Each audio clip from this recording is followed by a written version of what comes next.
Mr. Roland Hardy. The day is Tuesday. The date is March the 27th, 1962, and the time is 15 minutes after 3. We're in the home of Mr. Roland Hardy at 436 Northeast 4th Street in Pompano Beach. Mr. Hardy, were you born in Florida? Yes, I was born in Marion County, what was then Cotton Plant, Florida. How old are you now? 78. And when did you come to South Florida? Well, we moved down on Lake Worth in July 1892. Before the railroad come to West Palm Beach. In fact, the matter is, the railroad was just come into Titusville from Sanford. Didn't come, wasn't the East Coast, was JT and KW. Oh, it went from Jacksonville to Sanford and then Sanford to Titusville? Well, it went to Jacksonville to Tampa. And then there was a branch from Enterprise just the other side of Sanford over to Titusville. I see. And we made that route and come down the Indian River on a flat-bottom riverboat, the steamship Progress. A side-wheeler was it? Stern-wheeler? Stern-wheeler. Stern-wheeler. Mm-hmm. Well, when you came down through the inland waterway, did you bring everything, all of your household goods and everything? Yeah, everything. Did your mother have a piano with her by any chance? No, we didn't have a piano. We had a sewing machine. Uh-huh. And what did your father do when you landed in Lake Well, this gentleman that he associated himself with had a pineapple field, and they were going to grow pineapples, and they grew some vegetables, particularly some, I believe some eggplant. I don't know what they've done with them now. I've forgotten what happened to the crop, if anything. But pineapples was the main thing. Pineapples was a going concern in those days, wasn't it? That's right. And they shipped them all north from here? That's right. How did they sell them? Did they sell them on commission or straight away, do you know? Most of them in those days was on commission. And how much did they get for a box? Have you any idea? Oh, I wouldn't have any idea now. Probably, I imagine if they got $2.50, they're getting a good price. Who supplied the plants? Did the grower supply the plants? Well, as I recall, most of the plants were brought in from the Bahama Islands and probably down on the Keys. There was a Captain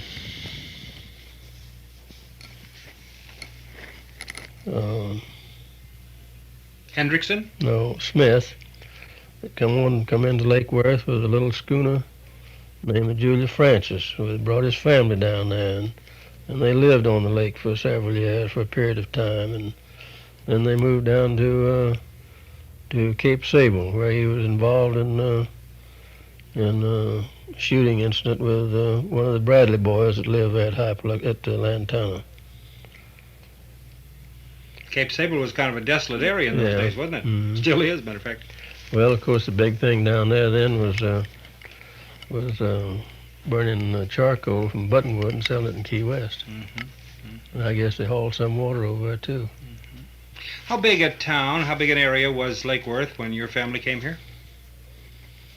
Well, there was hardly anything on the west side. The east side was fairly well built up down as far as what used to be the Curry Bridge. I don't know what they call it now. It's the second bridge from the north. There's the Flagler Bridge, and then the Curry Bridge, and then Southern Boulevard Bridge. Mm-hmm. It's the middle bridge. Mm-hmm. On the east side, the Clarks and Dimmicks and Brailsfords lived over there. And up above there, where almost to the inlet was in those days the town of Lake Worth. And the Hendrickson brothers had a big store there, a big supply store. And they supplied everything up and down the lake. Where did they get their supplies from? They brought them in by boat from Jacksonville, and I think they had a schooner of their own, and eventually had a small steamer. Mm-hmm. Did you have any brothers or sisters? Yes. When we moved to Pompano, there was 7 children. That was in 1899. Did you go to school in Lake Worth first before coming to Pompano? Well, I went to school in Lantana and Hypoluxo and Boynton. Oh, Oh, do you remember any of your teachers by any chance? Well, there was Ms. George Lyman, who now lives in West Palm Beach and is still living. Mrs. Daisy Lyman. Miss Daisy Lyman, yes. And a Miss Maud G., who come down from Quincy, Florida, and taught 2 or 3 years. I believe those are the only ones that I remember now. I think there was one other, but I've forgotten her name. What was your school like? Was it just a single-room school? That's right, just one-room school, and had all the classes and grades in one room. And one teacher taught all classes? One teacher taught all classes. Well, now, what did you fellas and girls do while it wasn't your turn to recite? Well, we were studying. You sure? Making an effort. Didn't ever get in any trouble, did you? Oh, yeah. Were the teachers strict? Pretty strict. Did they spank you? Well, occasionally they'd get after you. I never got a whipping. I kind of quit one time to keep from it. What did your father say when he heard you quit school? Well, it was right on the last days of the school, and he said, get the hoe and go to work. Out in the fields, huh? What did you had to hoe in the pineapple field? Well, we didn't grow pineapples there. We grew vegetables. Oh, I see. We got interested in vegetables in the Hypoluxo area, and then in July '99 we moved down to Pompano. And you've been in this area ever since, huh? The family has, yes. My brother just passed away. He's lived here continuously since then.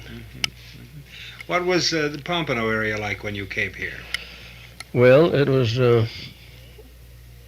what you'd call pioneering, I imagine. There was 9 white people in our family at that time, and that was one more than there was in the whole area. Oh, really? That situation didn't prevail very long, though. It wasn't long before other people began coming in. Fact of the matter is, there were several that had been down here that spring and looking around. They had heard what rich muckland would do down here, and you could grow 1,000 crates of tomatoes to the acre, which was very inviting to. Could you? Well, it probably could be done. Yes, it could be done. It wasn't commonly done, though. I mean, your grade wouldn't hold up long enough to ship that many. I see. You might have more than that, but then if you got 500 or 600 crates to the acre, you're doing well. How much did a crate bring then? Oh, $2, $2.50, $3 would be a good price. And these were all sold on commission basis, huh? Back in those days, yes. Mm-hmm. And the plants were raised from seed? Yes. We grew our own seed beds. Where'd the seeds come from? Oh, Burpees and Henderson. Burpee still was in business then, too, huh? Oh, yes. And I believe there was a Henderson seed man then, and probably in New York. Were any of the growers backed by the seed people? Not that I know of. None that I ever heard of, rather. Well, this was rich land, wasn't it? We thought it was. Of course, we finally got away from the muck land, went to the sand land, where we could use equipment and plows and so forth. Oh, the muck wouldn't work well? Wouldn't work well with plows. Mm-hmm. And the sand land grew them just as well? Did you get just well? as high You didn't yield? get as good a yield, and it wasn't quite as safe in cold weather, but it was easier to handle, and you could plant more acreage than you could on the muck land, where you had to do everything with a hoe. Did you have much in the way of cold weather here? Oh, yeah. Yes, we were. Ever frozen out? We were froze out, and only one time in 5 years we farmed on Lake Worth. We were frozen out entirely at one time, and then the year '93 and '94, in the year of the '93 and '94 freeze, Papa was working for someone else at that time, and they were practically frozen out. Mm-hmm. But none down here in Pompano? Yes, 1 year after down here we were frozen out entirely 1 year. Couldn't replant? No, it was too late to replant. Did you use irrigation in those days? Very little. Very little. Mm. Just natural rainfall. That's right. And you got enough? Ordinarily. Well, now you raised vegetables before the railroad came down, didn't you? Or at least your father No, did, not for market. I see. This first year we were down. Well, I guess in '93 and '94 too. They shipped had to haul them from from Hypoluxo to West Palm Beach and ship from there. Mm-hmm. Railroad was into West Palm Beach by that time. Mr. Hardy, I have heard it said, especially up in the Indian River country, there are a number of people who believe that Mr. Flagler actually put the pineapple growers out of business because of the way that he gave priority to Cuban shipments. Do you agree with that? Well, I know the Cuban shipments got priority. I wasn't living in the area at that time, but I was living near a railroad center where they'd bring in these train loads of Cuban pineapples, and the train crews and engines and cabooses would be standing by, ready to immediately hook on and go on to the western market. And these were all from Havana, huh? Yeah. That was when he had the railroad down to Key West. Mm-hmm. Do you believe that the coming of the railroad was a boon to this area? Oh, I don't think there's any question about that. If it hadn't been for the railroad, we'd still be pioneering, probably. In your school days, what did the boys and girls do to amuse themselves?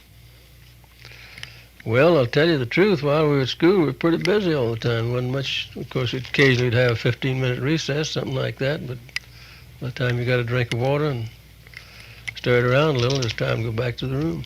After school, evenings, you didn't get out, huh? Well, evenings we were, of course, went home. We were at home, and big thing in those days was boating. We had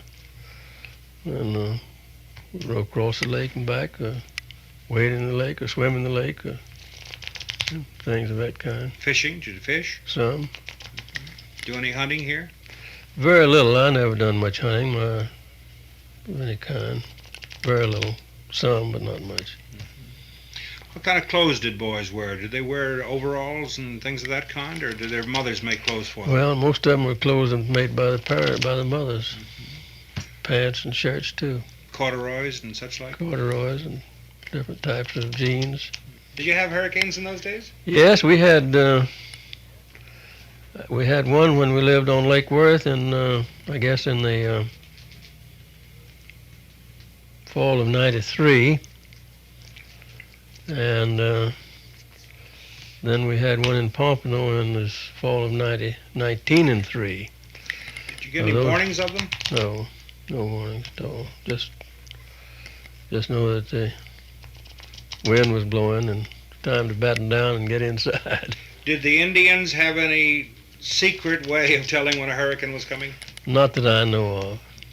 Well, sir, as you look back over the years that you have lived in this area, what one thing do you remember best? What one event remains most in your memory? Well, we first lived about where the south side of the city of Lake Worth is now, out probably a quarter of a mile from the lake, on the edge of a pineapple field. But we come down, as I said, railroad from Palatka to Enterprise Junction over to Titusville. We spent the night in Titusville, and as I recall, because I could be wrong, we were about at least a day and night, and I recall 2 days and nights on the river from Titusville to Jupiter. Oh, I would think so. And we got into Jupiter early one morning, and the light was still flashing in the lighthouse. And we took this little railroad from Jupiter to Juneau called the Celestial Route, on which there were 4 stops: Jupiter, Juneau, Mars, and Venus. Have you any idea who built that railroad? No, sir, I wouldn't have any idea. Then, of course, we sailed down Lake Worth. Sail was the only power on Lake Worth at that time. How old were you then? 8 years old. This is pretty exciting for an 8-year-old boy, wasn't it? Well, I thought so. What the countryside looked like, the land. Oh, Shoreline. I wouldn't have much idea now. There was a crowd on the boat, and it was quite interesting on the boat. We wasn't interested too much in the shoreline. Made several stops, and of course we were hung up on oyster bars very often, and have to get off of them, wait for the tide to rise or something. It was a patient way to go, wasn't it? Oh yeah. Then incidentally, the sailboat that we come down on from Juneau well, it was later Lantana. I don't believe it was called Lantana then. Was the Pompano, named Pompano. It was named Pompano. Mm-hmm. This was before the town was named Pompano. Oh yeah, long before that. Who founded Pompano? Well, originally the Model Land Company sent in Mr. Frank Sheen and Mr. George O. Butler to survey the land that they owned in the area and get it laid out and one thing and another. And I'm just imagining now that they probably had a casual request to be thinking about a name for the area. I believe it was first settled by some Germans. I don't know how many families. I do know of 2 or 3. And they were about to call it Dresden, I believe. But Mr. Sheen had occasion to go up to West Palm Beach, and he's told me this. I've heard him say this himself. And he had dinner at a little restaurant somewhere down in near the lake, and they had pompano for dinner. And when he ate the pompano, he said, "Well, that's the name of this new subdivision." Well, that's one way to do it. And, so I'm sure that that's really the way that it was named. Wasn't the Model Land Company a subsidiary of Flagler? Well, the Model Land Company was, I think, a merger of probably Mr. Flagler's interest and probably the old Boston Land, maybe not Boston Land Company, but maybe Boston Land Company too, and the East Coast Canal Company, who dug the canal. As I understand it, the canal company and the railroad were granted certain sections of land by the state to encourage them to build the canal, dig the canal, and to build the railroad. And it was all on this side? It was all on this side. And that was the lands that eventually, as I understand it, were controlled by the Model Land Company. And then they sold it off? They sold it off. What did land bring an acre in those days? $10. $10 an acre? Mm-hmm. You could buy as much as you Vacant wanted? land, yeah. Get all the sections you wanted. Is there anything else about those early days that you recall that you'd like to share with us? Any anecdotes of things that happened to you? Well, I don't know of anything that happened to me. There was, when West Palm Beach first started, there was, my father worked up there on some buildings, some houses, and he got acquainted with a Sam Lewis, who apparently had come in there from out west somewhere, and they had been over some of the same territory out there, and of course had that in common. But before Sam went to Miami, before Miami was started, I heard Papa say that he was sure that he had killed somebody because he had a notch on his Winchester. And he really? thought that indicated that he had. And of course, he eventually killed several people in Miami after Miami started, and was finally taken out of jail and hung by a mob at Juneau. Oh, that's the story that Mr. Borman told me. He was marshal at Palm Beach at the time. Borman. Mm-hmm. I don't remember the name. Yeah, they cruised off. They came up on the ocean side. They cruised off the inlet until nighttime, and then they snuck in and grabbed this fellow out of jail and just strung him up. Mm-hmm. Yeah, that's quite a wild story.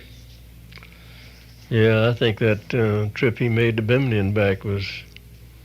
See, he went over to Bimini in a rowboat and back in the rowboat. That's right. And that's quite a trip. Oh yeah.